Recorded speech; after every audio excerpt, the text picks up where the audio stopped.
other things. And as we'll see, I think even today, like the big events you think like Palm Sunday, for example, he touches on it for like 2 verses, calls it a day. Something similar happens with the Passover where he doesn't spend much time on it. And he spends a lot of time on Jesus' prayer, right? Which happens in the Garden of Gethsemane. Yeah. So John focuses on some very specific details and leaves other ones like to the side, Keta. And the reason he does that kind of thing is because this is written like many years after the three synoptic gospels. So he's already assumed those guys got it covered. I'm just going to focus on the things now. Like he's by that point probably in his 80s, 90s, close to the end of his life. And he's trying to write like his final words as like a message to the people. To say, okay, if I was to give a final thing, what would be the gospel message to me? Because it's written closer to like 90, 100 AD, whereas the synoptic gospels are written like 40 to 60. Yeah, so this is 40 years later. Another thing John does, and you probably will feel this during Passion Week, is he's very, very like theological, and extremely like high level. The church fathers, I can't remember who specifically, he comments on the gospels, right? And he says the synoptic gospels are among us mere men. John's gospel is like with the Maleka, like is like an eagle flying far above the synoptic gospels, where his ideas and his thoughts are so different. Not different, but like high level. Yeah, so that in the early church, when you came to read John's gospel, you actually had to be first doctrinated into the church. You had to learn the things of the church, and they'll tell you to read the first three gospels and then come to John later. Yeah, I remember when I was studying John's gospel with Saint Cyril's, like it's heavy. Like this gospel out of all of them is very heavy, and like there's details you miss if you're not careful. Actually, one thing and a detail I didn't realize to doing the course there's this term "come and see" that pops up a lot, and it's going to pop up this week. And it's almost like there's this call to action. It's like don't simply look at the Bible message and like halas call it a day. Come and see, like as in come and be present in the story. Like when Andrew goes, I think Andrew or Philip goes to Bartholomew or other way around, something along those lines. Right at the beginning where he takes him to Christ and Christ says, oh, an Israelite whom there's no deceit, I saw you when you were under the tree, right? You know, that whole encounter? The very specific word that is said to Bartholomew or to Bartholomew is come and see, right? And that word and that phrase will be repeated a lot. So whenever you, or not a lot, but in very select moments, right? So whenever you see those words, watch. Something is happening here. Okay, do you remember what happened in chapter 11? Very big event happens actually right at the start of Passion Week. It's not the Palm Sunday. There's something before it. What's the event just before Palm Sunday? Most of us skip it. Yeah, Lazarus Saturday. Yeah, like barely any of us are there, but it is part of Passion Week. Yeah, and very interesting details which are important to, or not as or directly important, but important in general. Is the firstly Lazarus is sick, and Jesus does what? He finds out Lazarus is sick, and he does what? He waits, right? So he finds out Lazarus is sick. You would think he would go running to go heal the guy before he dies or whatever. He says no, right? And he waits 2 more days. Yeah? And by the time he finally decides to go and gets there, it's been 4 days since Lazarus was dead. Do we know why that was important? Why 4 days? Make sure he's dead, why?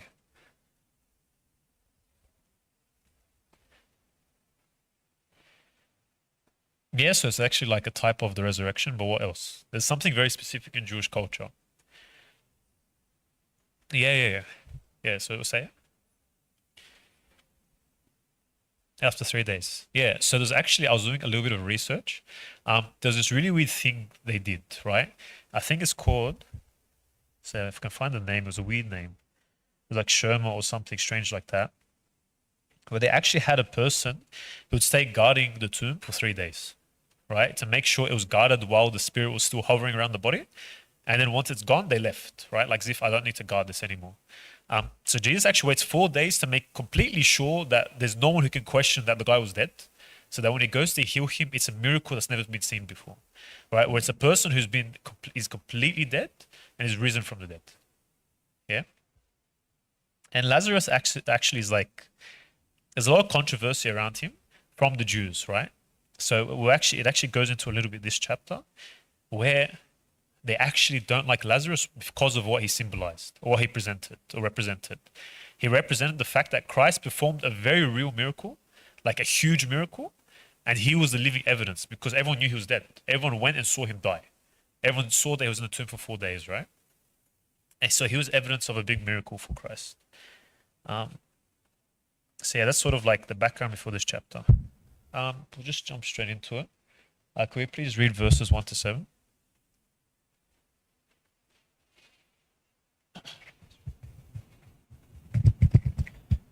Then 6 days before the Passover, Jesus came to Bethany, where Lazarus, who had been dead, whom he had raised from the dead.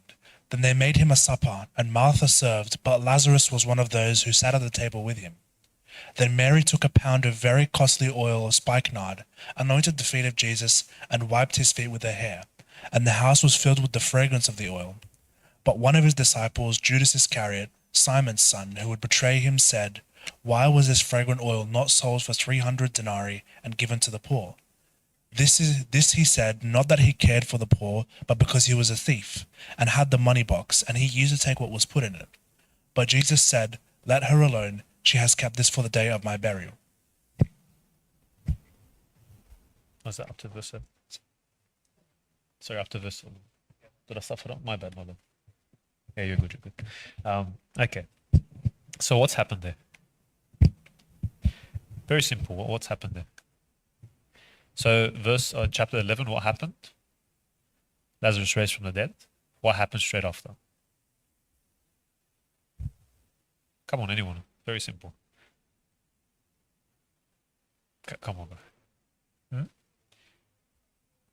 Yeah? Who was the woman? No, you're about to say the sister of Lazarus. Which one? Which sister of Lazarus? The name's right there, verse 3.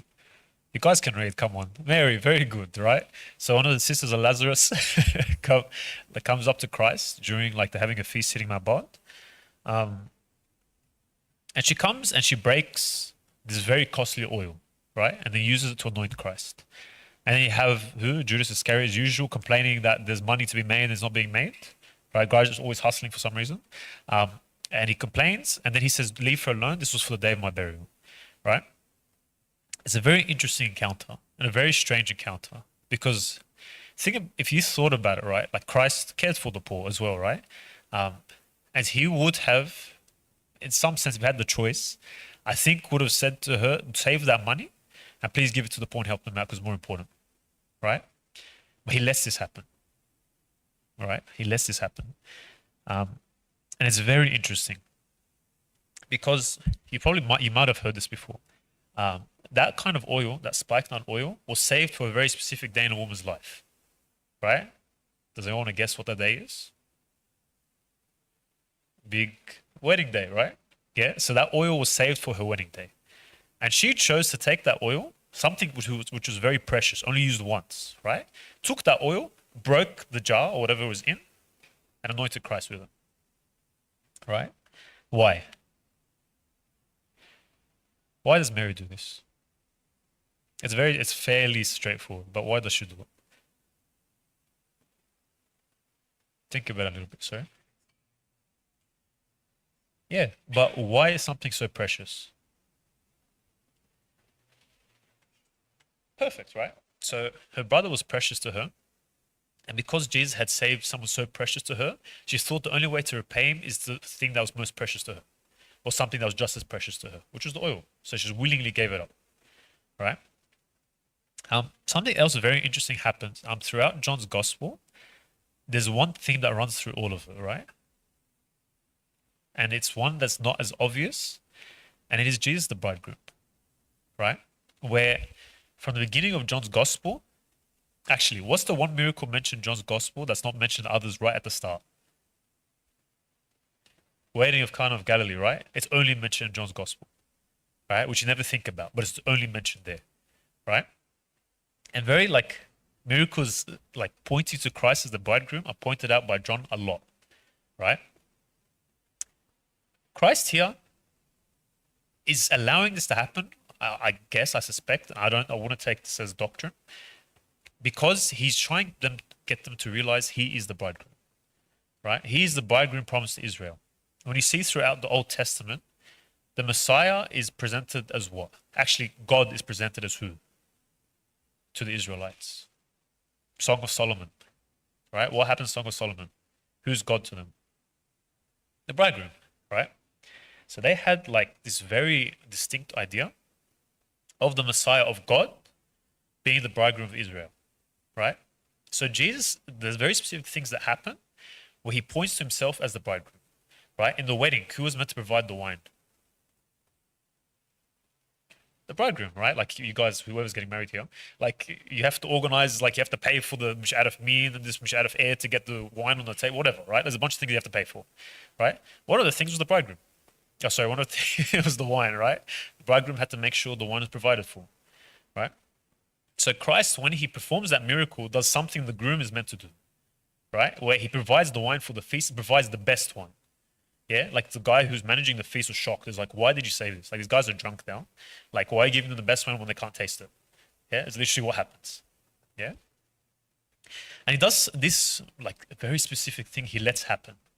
Where he lets Mary identify him as the bridegroom. Yeah, where he breaks, or she breaks this spikenard oil saved for the wedding day for Christ. Yeah. A more practical, or more, something we can take from this, right? What is the most precious thing to us? And like, I don't want you to answer it, of course, but think what the most precious thing to you is, right? Now, would you willingly give that up for Christ? Right? And like, we would love to say yes. And I say this about myself. I'd love to say yes, right? But if I think deep down, if I was in the moment, would I actually give it up for Christ? I don't know, right? It's a scary thing to say. Like like a scary thing to think. Sorry. Like whenever have you ever heard someone like you talk about the martyrs and how sick they were, and then like you start talking to your friends after, it's like, could you do that? As like you want to say yes, but could I? I don't know, right? And it's not even something as big as that. Like the small things. Abonio at St. Mark's always talks about the sin that you love, right? The sin that is most precious to you. Like everyone has a specific sin they have a predisposition to, and they do it. Like it's hard for them to break that sin. Am I able to sacrifice that sin for Christ? Right? Am I able to break that thing that's most precious to me for the sake of Christ? And even then, sometimes we can't say no. Yeah. So it makes us think. Mary is doing something so specific here. And something so precious, right? She's giving up. Pretty much, she's giving up the thing she would be using on her wedding day. Right? Like the other Jews would think she's a bit weird because she wouldn't smell right, which sounds actually quite strange. But like she wouldn't smell like the spikenard. They wouldn't smell it during the wedding day because she's given it up, right? So she would have stood out. She would have been weird to them, and she's willing to do that for Christ. Yeah. So it makes us think. You guys know Father Mina Abud? He's a recent martyr in our church, right? You know the one who was he was serving in. Can't remember. He was from Egypt, but they made him serve in some like weird African country, and like it was really dangerous, like extremely dangerous over there. Have you ever seen that video on YouTube or Facebook where there's a priest trying to run into a factory and hide? Have you seen that? So that's Father Mina Abud, right? Where he actually hides away from the people so they don't get scared, and he lets the guy kill him, right? So some Muslim guy chases after him and kills him. Yeah. And the craziest thing is how his wife reacts. Yeah, and you find this with all the martyrs, like even 21 martyrs of Libya, right? Their wives, for some reason, are joyful. Like, why? Like, it's confusing. Yeah, like the person who's most precious in their life, like the person they thought they'll live the rest of their lives with, is dead, right? But they're always smiling, always happy. Like if you've seen some of them when they visit, it's surreal the amount of joy they have. It's surreal. Like it doesn't make sense. It's not human. Yeah. And why is that? Because they lost the most precious thing for the sake of Christ. They accept it from Christ's hand. Right. And it's something that is not human. It is divine. And it's something we should pray for. And the thing, like I said to myself first, the thing we should seek for. Where if I were to lose everything and had Christ alone, would I be happy? I should be able to say yes to that. But I don't think I can. Right? Very good. I know that was very depressing. I'm sorry. Okay. Verse 9 and 11.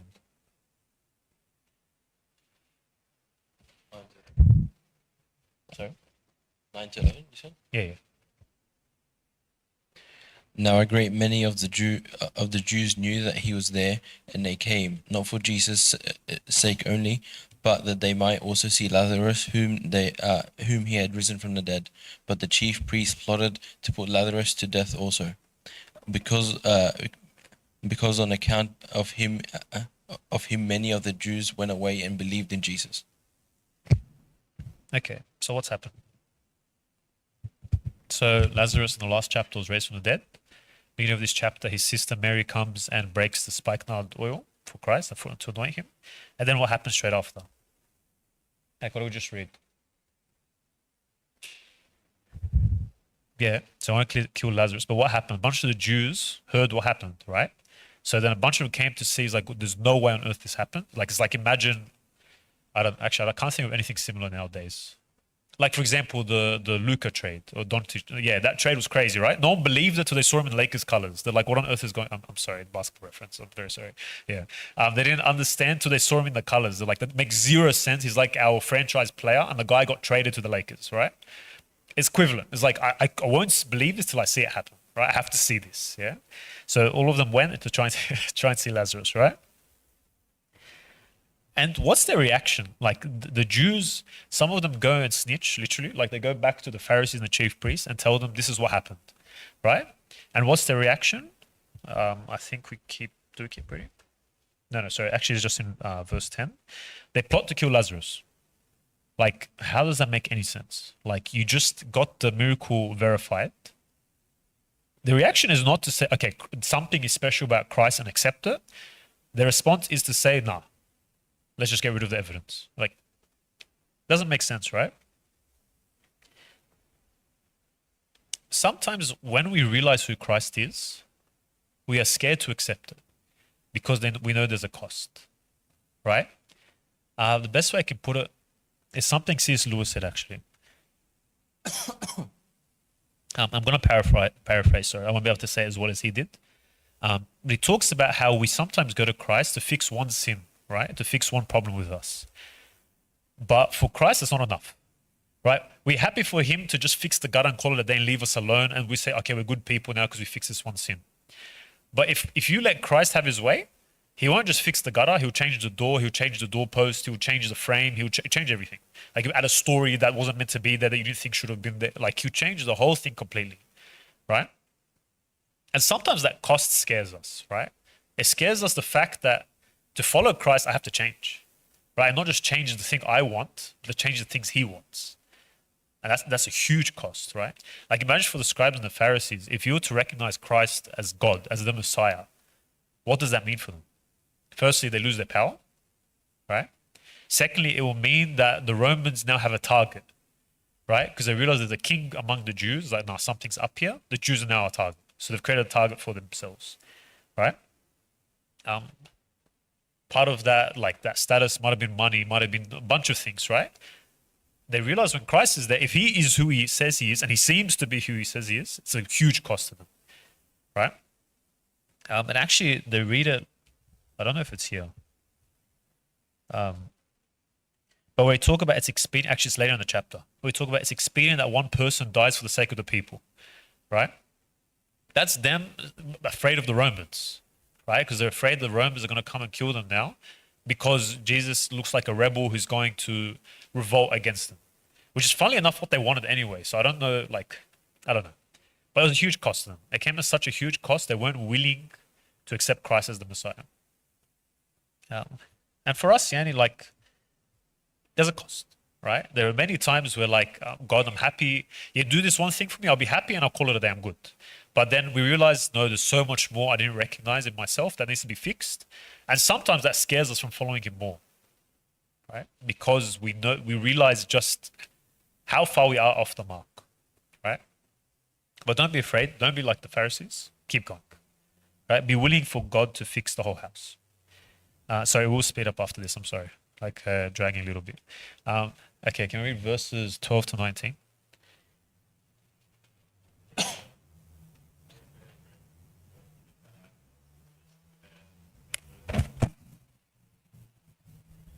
Reason went to meet him and cried out, Hosanna, blessed is he who comes in the name of the Lord, the King of Israel.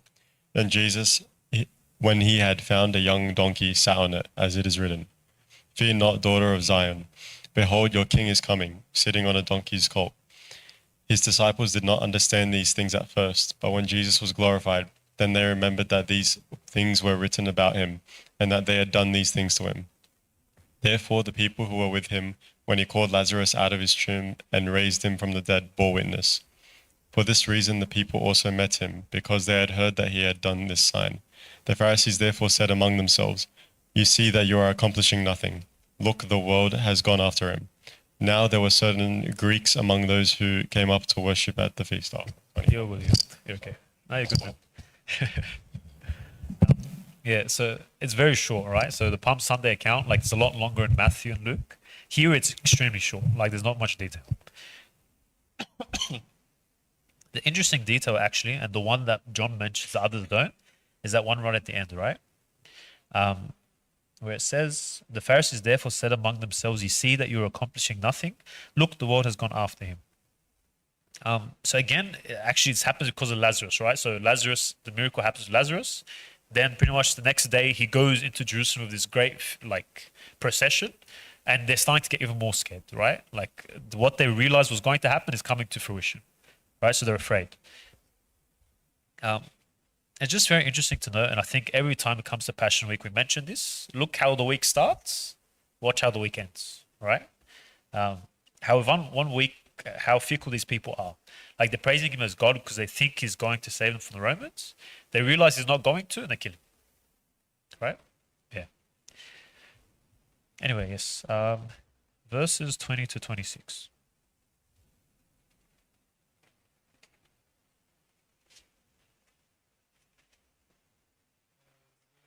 Among those who came up to worship at the feast. Then they came to Philip, who was from Bethsaida of Galilee, and asked him, saying, Sir, we wish to see Jesus. Philip came and told Andrew, and in turn Andrew and Philip told Jesus. But Jesus answered them, saying, The hour has come that the Son of Man should be glorified. Most assuredly I say to you, unless a grain of wheat falls into the ground and dies, it remains alone, but if it dies, it produces much grain. He who loves his life will lose it. He who hates his life in this world will keep it for eternal life. If anyone serves me, let him follow me, and where I am, there my servant will be also. If anyone serves me, him my Father will honor. Was that 26? Sorry, I lost track. Yeah, perfect. There's a very interesting analogy there. What's the analogy that's like the big analogy there? Yeah, verse 24 actually had it there. Yeah, what's that one? Unless a grain of wheat falls into the ground and dies, it remains alone. But if it dies, it produces much grain. Fairly simple analogy, right? Like what's he referring to? So who is the wheat? And then also said who? Who is the wheat? No. Yeah, there we go. Yeah. So Jesus is the wheat. No, the next part is us. So you're correct. The next part is us, right? So to say, unless the grain of wheat dies, who is Christ, if the ground dies, it remains alone. But if it dies, like if Christ dies, he produces much grain. As in to say, he produces new mini Christs. Yeah? So Christ dies, is buried in the tomb, and is raised on the third day to produce in us the image, his image again, or his likeness again. Right? To produce mini Christs. I'm going to read something actually from C.S. Lewis because I like the way he puts it. It's amazing the way he puts it. And bear with me, it might be a little bit long. So he's talking, just for some context, he's talking about the cycle of death and rebirth. And how it's actually like an image you see a lot in creation, right? Death and rebirth go down to go up. It is a key principle. Through this bottleneck, this belittlement, the high road nearly always lies. What does that mean? So he's saying the death and rebirth cycle, it's a bottleneck you have to go through, that creation goes through to attain the high road, as in to say, to attain what it should be. Yeah, so like it's talking about even like grain of wheat, it has to die first to attain what it should be, which is what? To create that wheat, so you can have bread. Yeah, and even like trees, for example, this small seed has to die and be buried in the ground to give life to this big tree that you make wood out of. Yeah. The doctrine of the incarnation, if accepted, puts this principle even more emphatically at the center. The pattern is there in nature because it was first there in God.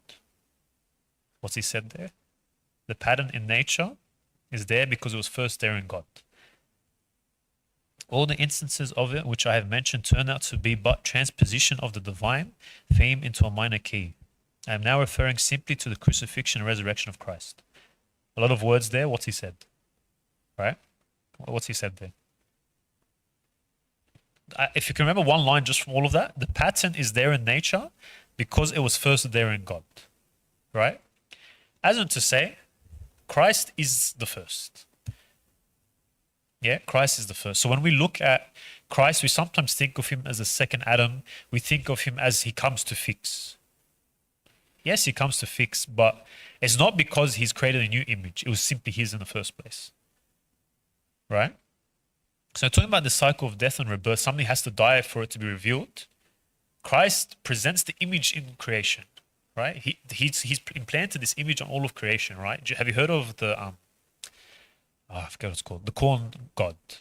Right? Some of us, like some other religions, like claim that we got this idea of resurrection and death from the corn god, where for every harvest, and a lot of pagan religions, like pretty much all of them across the board, there's this corn god, right? Where at the time of harvest they pray to this god because there's a cycle of death. We have to plant the seeds and the rebirth that comes at the end of the harvest, right? All of they use that against us when in fact they should be for us, right? Because we're talking about Christ as the image of this, right? He is the image of the incarnation of death and rebirth, right? Where in some sense he comes into humanity that is dead to give it life again. Yeah? So he is the image. Yeah? He is the one who gives life to things that are dead. And that applies in our own lives, right? Where if we think things are going badly, we think I'm in the worst situation possible. Where St. George is suffering and sitting there unable to do anything, he's locked up. He's in the worst situation. It's a dead situation, but there's life. Why? Because Christ is there. And this idea of image, of Christ being first, not the last. Have you guys ever read Becoming Human by Father John Bear? Read it. It's a very short book, a very, very deep book, and it's very dense. Like, there's a lot of cool stuff in it. And the thing I always point to whenever I read that book, and the one line I'm always looking for every time I reread it, is when Pontius Pilate calls out Christ to judgment and says, "Behold the man." Right? And Father John Bear, like when he's commenting on it, I'll paraphrase it, says those are the first times those words have ever been said truly, because he was the man. Like, he is the image which man tries to emulate. Right? So when he says God implanted his image and his likeness on humanity, it was the image of the Son.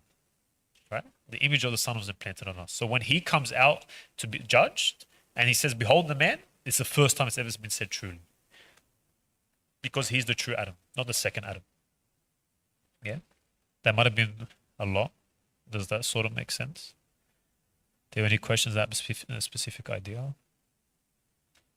Please ask, because I know it's a lot. Nothing? Okay, time. We'll move on then. Verses 27 to 36.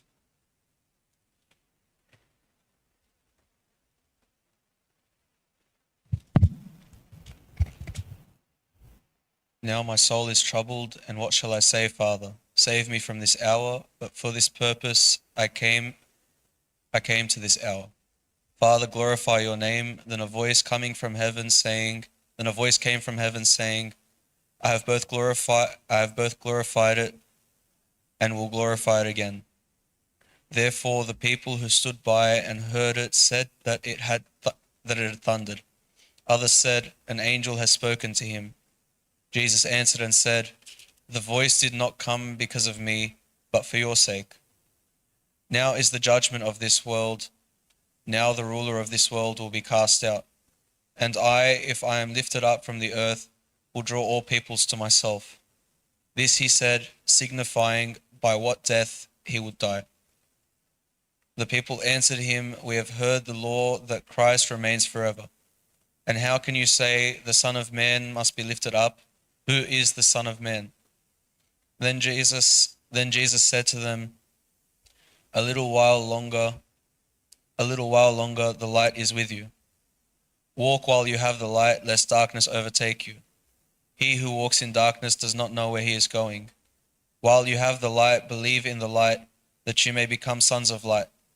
These things Jesus spoke and departed and was hidden from them. Awesome. What's happened there? Someone summarize it.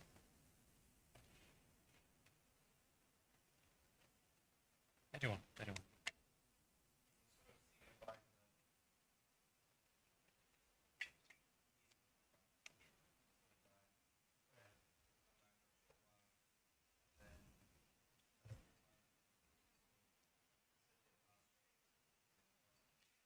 It's actually like yes, but it's actually more immediate. It's talking about something a lot closer.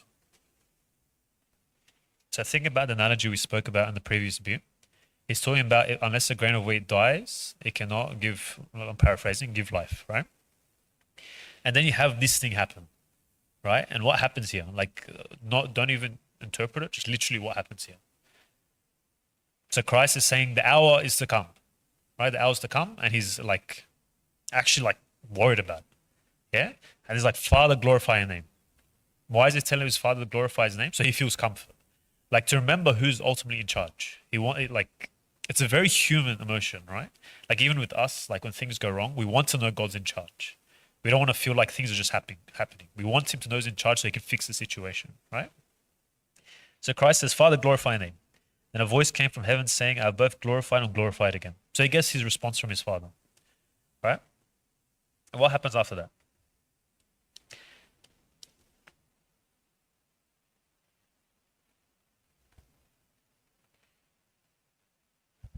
Sorry? Are you saying Jesus said that? Oh, some people, yeah, okay. Yep, perfect. Yeah, so that happens. And then what does he go on to say? Actually, funnily enough, it says, this voice did not come because of me, but for your sake. So I think what I said, maybe ignore what I just said, but also at the same time, I feel like it is a very human thing. Like, I feel like, yeah, anyway, that's okay. Yeah, I think, because it's like, I think partially, yes, because it's like Christ is saying to his fathers, like, glorify your name. And when he's saying glorify, I think it is a sense of comfort to him, but ultimately is for the sake of his disciples who do hear the response, right? Because what's about to come is going to be tough for them. Yeah? So I think that could be like, yeah, I'm not always going to be right. I will just say that outright. I could have been wrong what I said. But then what does he talk about immediately after that? Now is the what? The judgment of this world. What's he talking about? Like, how does that make sense, right? Because we know the judgment is like to come. Like we're now 2,000 years after this, and the judgment of the Lord hasn't come yet. Or has it? What's he referring to? The hint's in verse 32.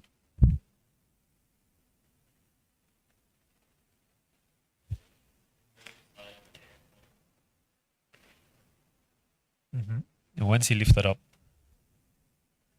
And I, if I'm lifted up, will draw all peoples to myself. It's referring to something very specific. Crucifixion, yeah, right? So he's lifted up on the cross before all the people. Yeah, that's his lifting up. What's that got to do with judgment?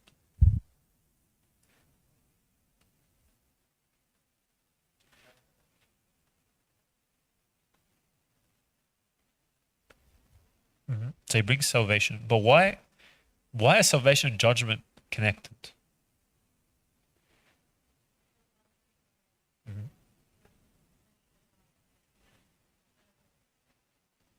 Okay, yeah. Yeah, right? So interestingly enough, he's talking about judgment, not in the final judgment. He's talking about you will realize the mark you've missed, right? So, okay, there's sort of two elements to judgment, right? We always think about the second coming as the judgment, but not like it's not the only sense of judgment. It's the final sense of judgment because it's where things comes to an end. The whole world's made anew. Like, yes, there is a sense of finality to it. But there's also a judgment for me, and And it's not that kind of judgment, it's judgment of character, judgment of standard. As in to say, when I look at Christ, he's the mark I meant to aim for. Yeah? Do you know, we know what the word sin means, right? Amarteia. What does it mean literally? Missing the mark. Yeah, perfect. Yeah, it means missing the mark. The mark is Christ. So the second I am missing the mark, I'm not targeting Christ exactly. When I'm off that mark, yeah, that's my judgment, right? Because it's me recognizing, realizing I'm not hitting the mark I should be. Yeah, it's like when you have your KPIs at work, right? The second you're not meeting your KPIs, you know you're missing the mark. You know you've stuffed up, right? And you know you need to work harder to try and meet them. Yeah, it's the same thing. Where you are judged in that you are not hitting the target who is Christ. Yeah? But the comforting thing is what he says next. Right? If I am lifted up from the earth, will draw all peoples to myself. Right? What does that part mean?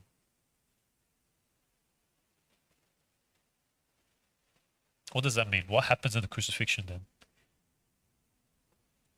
So he was just saying, he was talking about judgment, and he was talking about we're talking about there's a standard, right? The standard is Christ. And then he's saying in his crucifixion, he would draw everyone to him. What's that mean?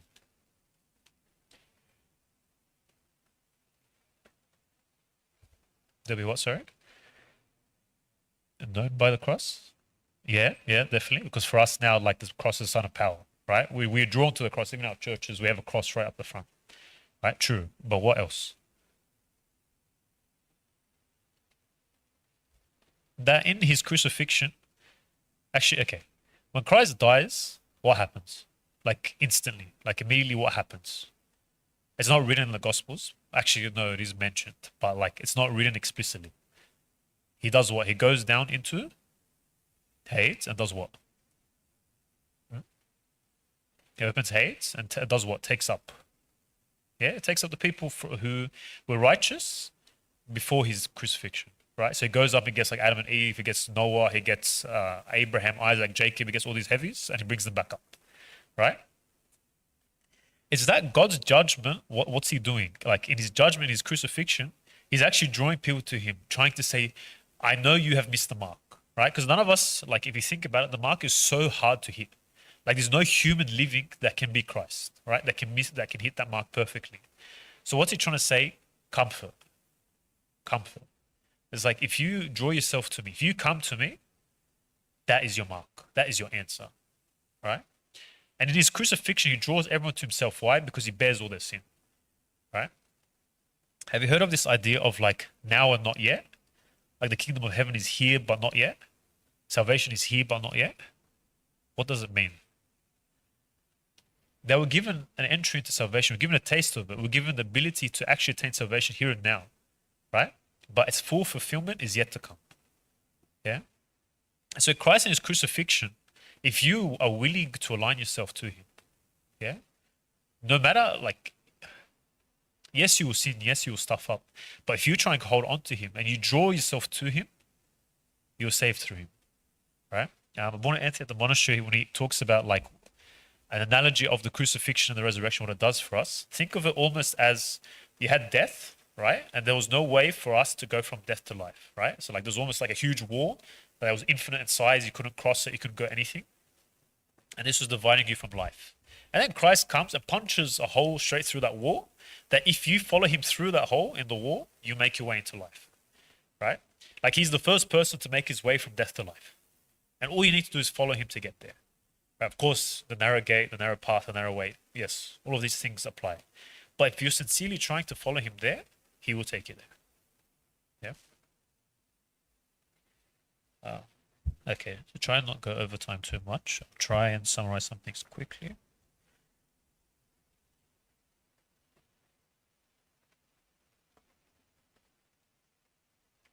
Okay, can we read verse 37 to 41? And the last bit will be quick, don't worry. I'll spend some time on this and the last bit will be quick.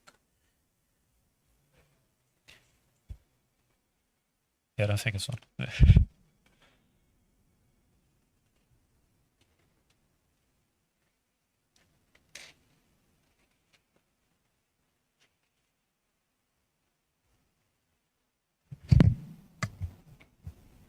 But although he had done so many things before them, they did not believe in him. that the word of Isaiah the prophet might be fulfilled, which he spoke. Lord, who has believed our report, and to whom has the arm of the Lord been revealed? Therefore you could not believe, because Isaiah said again, He has blinded their eyes and hardened their hearts, lest they should see with their eyes, lest they should understand with their hearts and turn, so that I should heal them. These things Isaiah said when he saw his glory and spoke of him. Okay. So why has John written this after? So you can very literally connect it to the last bit, right? Where the Pharisees don't want to accept that he's the Christ. Yeah. So he's then saying the reason they don't accept is because of this prophecy from Isaiah. Actually, funny enough, it's because they didn't accept that Isaiah wrote this prophecy. But anyway, so he writes this next bit. How do we normally interpret these kind of verses? Like if you were here for the Exodus, where we spoke about hardening Pharaoh's heart, right? How do we normally interpret this kind of thing?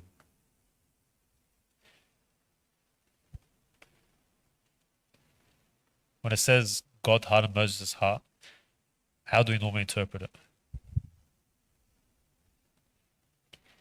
Sorry? Is more strict to the people? In a way, yes.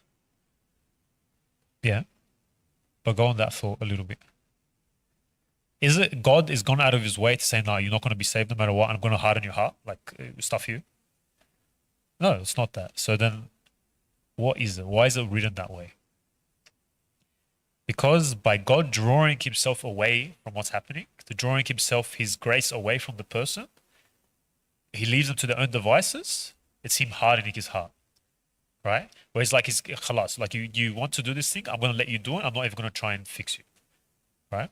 That's the hardening. It's not God going specifically saying, no, I want you not to accept it so I can attack you. Actually, wrong word. But like, whatever, yeah? It's not him doing that. It's simply saying, okay, I'm going to leave it to your own desire. And I'm not even going to try and change it because you've decided this. I want to try and think of it another way, a little bit of a different way. Sorry. Actually, we'll read a beautiful poem from Pope Shenouda that's related to this. But the one who moves first, right? Like when we are trying to go towards God, who moves first? Is it us or God? Sorry? No. Right? We sometimes think it is us. Yeah? We sometimes think we have to make the first steps so God can do the rest. But not exactly. Not exactly. God is the prime mover. He is the one who moves first. Why do I say that? Yeah.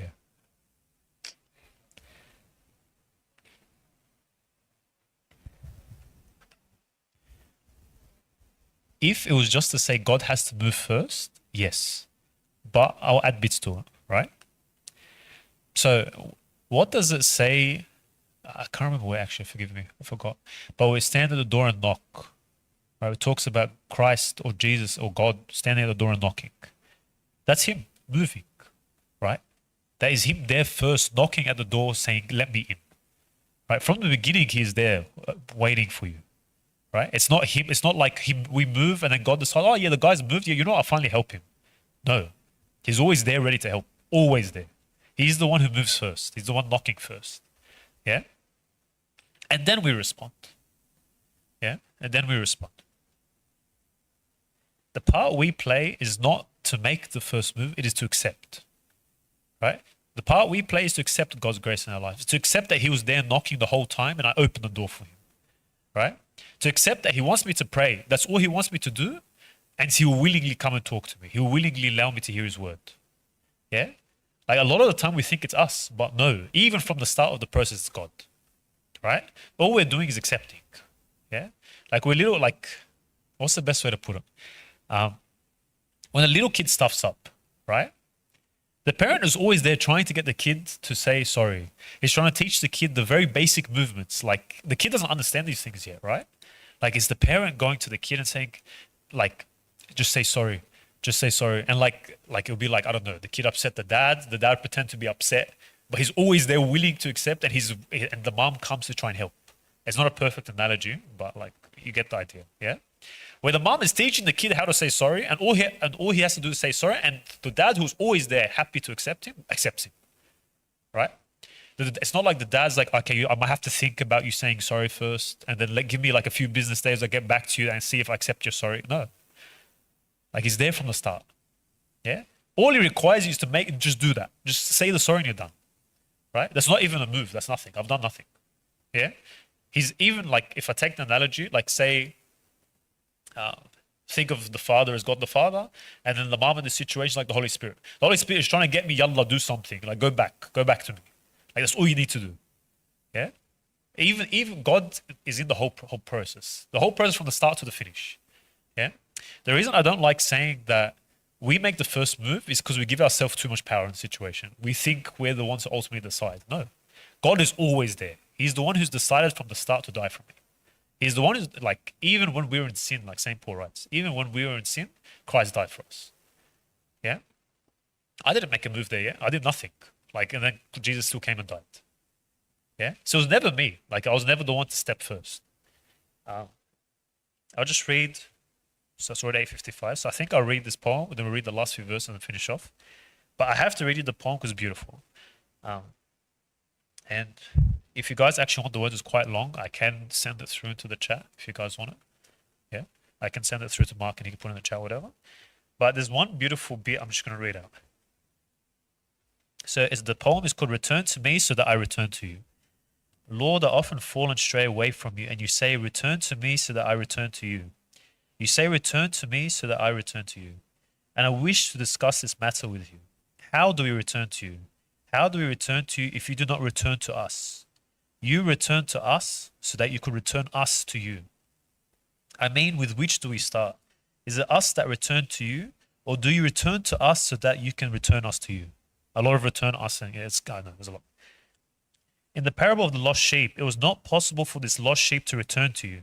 You are the one who went and searched for him and found him and carried him joyfully on your shoulders. Likewise, the lost coin, it was not possible to return to its owner, but you are the one that sought it and you are the one that restored it to you. Adam, who fled from you and hid behind the trees, would you have said to him, "Return to me that so I return to you"? It was not possible for him to return to you. You are the one that returned to him. You were the one that searched for him and restored him. And yet you say, "Return to me and I'll return to you." No, Lord, you are the one that returns to us so that we can return to you. By ourselves we cannot return. By ourselves we cannot return. Right? Like even with Adam, like Christ is the one who makes him return. Christ died so that he can return. Right? So I think this was a lesson for me especially. Don't think you do anything. It is God who does everything. Or he accepts the little steps you make. He accepts them wholeheartedly. He's joyful to accept them wholeheartedly. But a caveat to this. God is happy to see little first steps. He's not happy for you to sit there still crawling. He wants you to grow to walking, to becoming a man. Like in the same way that like a father will not accept a man to be unable to walk, right? He would expect his adult son to be able to walk and to work and to do the things he needs with life. He's not happy with him if he's not able to. God is the same. He's happy with our first little steps. He does not want us to stay there. Yeah? We'll read the last bit and then I think we'll wrap up there. I think it was 42 to the end. Nevertheless, even among the rulers, many believed in him. But because of the Sorry, it was 44, I think. Sorry, 44 to the end. I think we read 42. 42, yeah. I might be wrong. Did we read 42? Yeah, I read from 42 to the end. It's okay. Nevertheless, even among the rulers, many believed in him. But because of the Pharisees, they did not confess him, lest they should be put out of the synagogue. For they love the praise of men more than the praise of God. Then Jesus cried out and said, "He who believes in me believes not in me, but in him who sent me. And he who sees me sees him who sent me. I have come as a light into the world, that whoever believes in me should not abide in darkness. And if anyone hears my words and does not believe, I do not judge him, for I do not come to judge the world, but to save the world. He who rejects me does not receive my words, has that which judges him. The words that I have spoken will judge him in the last day. For I have not spoken on my own authority, but the Father who sent me and gave me a command, what I should say and what I should speak. And I know that this command is everlasting life. Therefore, whatever I speak, just as the Father has told me, so I speak." Awesome. Just to wrap it up, the two verses, like from this section I want you to remember, is I have come as a light into the world that whoever believes in me should not abide in darkness. And if anyone hears my words and does not believe, I do not judge him, for I did not come to judge the world, but to save the world. Right? So two things there. The judgment of God is what? Salvation. Right? When God comes, like, he comes to the cross, right? He comes to, this is the day of judgment. It's talking about the cross. It is an act of salvation. Right? And the second thing is this idea of light. The reason why we speak of this idea of light a lot is because, like, firstly, light shows you the way. It is the thing that reveals everything. And talking about this idea of missing the mark, when you get closer to Christ, think of it as getting closer to a light. And as you get closer, you realize how much darkness you were in. You realize how many spots there are on you. You realize how many deficiencies or things there are on you. And the only way you get cleansed in that light is to continue following that light. And as you approach God to get closer to him, he will show you the way to get closer to him, as Pope Shenouda so aptly puts it. Yeah. I think we'll stop there because I've gone way over time. Do you have any questions or comments?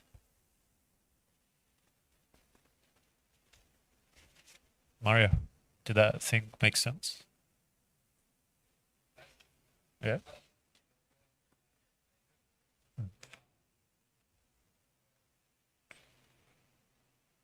Hmm. Yeah, yeah. Okay, perfect. Good. I was worried I said something wrong. That's Pope Shenouda said it, so we accept it. Ah.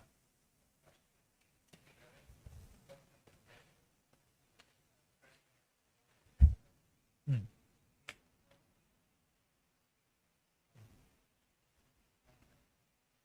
Yeah, exactly. Yeah, perfect. Awesome. Anything else?